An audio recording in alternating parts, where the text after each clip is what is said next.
No, I'm not. I'm not surprised at all because I mean, Bobby is like me. Like you give him a chance to do something, or you put him in a role. No matter what it is, he's going to do his best to make it great and get it over. And same with EY, same with Eric Young. He's the same way. Whatever role you want to put EY in, he'll make it great. He'll go out there and bust his butt and do his job. And that's what a lot of guys get caught up in. This is a job. Just go out and do it. Definitely. And obviously, he's having a lot of success where he is, and you're having a lot of success in TNA. But with you end up winning the world title. You beat Kurt Angle. Was that kind of one of your biggest accomplishments as far as being the world champion in TNA or quote-unquote in Impact? A lot of people would say that it would, but to me, not really. I mean, it was cool that I was able to beat Kurt. But to me, I really like the tag team stuff that I have accomplished.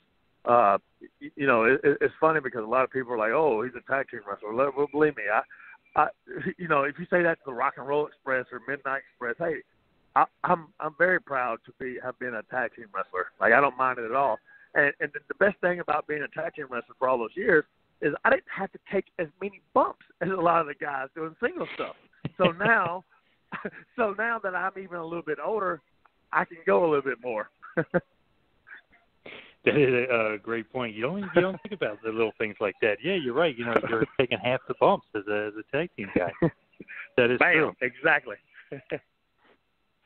Now, you win the world title. Obviously, you beat Kurt Angle, which was great. You didn't hold it for as long as I think a lot of the fans kind of wanted you to hold it for.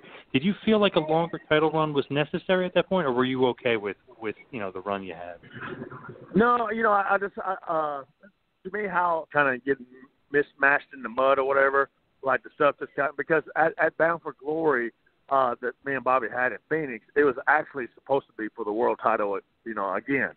But, that's a story for another day. But, when they pitched it to me, I was like, oh, this sounds great. Let's do it this way. Great. I don't mind at all dropping it to Bobby, and then I'll get it back in Bound for Glory. A lot of people still, like you said, they still said, oh, I wish you'd have held the belt longer and blah, blah, blah.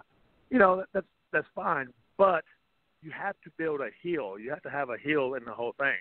And it worked out great for Bobby to do that at that time.